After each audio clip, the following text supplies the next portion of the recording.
Hello, my name is Jacob Allen Roberts. I'm the founder and managing partner of Crystal City Creative Spaces. I'm out here on the beautiful shores of Lake Onondaga in Onondaga County in Syracuse, New York. To my right is the city of Syracuse, and on the opposite shore behind me is the vestiges of an industry that left this body of water one of the most polluted in the world. At one point in time, I believe this was the second most polluted lake behind Chernobyl, which of course was at ground zero of the nuclear meltdown.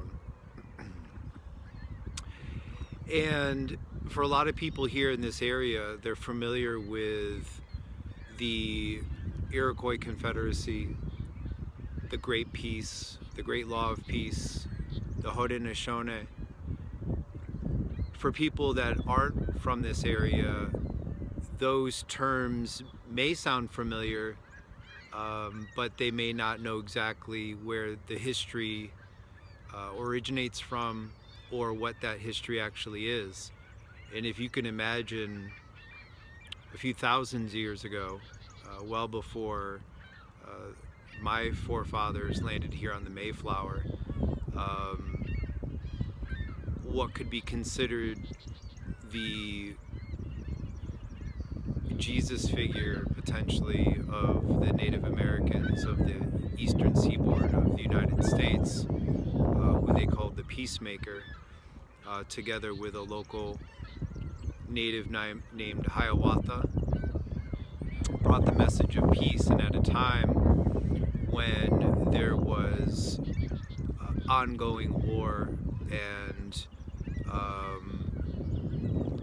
basically endless tit for tat, an eye for an eye, a tooth for a tooth, that was going on here in this region, where tribal peoples, regional peoples were attacking and raiding each other back and forth. And there was a lot of animosity, a lot of fear for each other, between each other. You know, basically people were living looking over their shoulders, not knowing whom to trust. And at a time, just like potentially in these days, when we're having a hard time knowing who to trust, knowing who to lean on,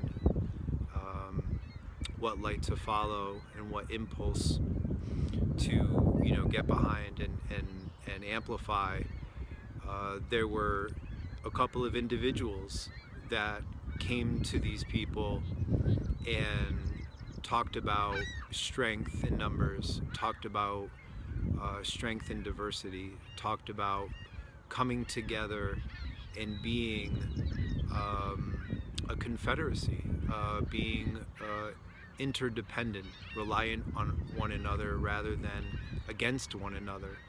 And so today in the United States of America, we have documents, our Constitution and our Bill of Rights, that in many ways were borrowed from the Great Peace and the Great Law of Peace, and taken from the thoughts and energies and hearts and minds of people that convened right here on this lake. And so a big part of what we're doing with Crystal City is bringing that back. I'm going to have to do a second part to this video, but in essence, Crystal City talks about how individuals, we have so much to offer, but as a collective, as a cooperative, we can solve any problem that we may have. And we've created a company, we believe, that can be a vehicle to do just that.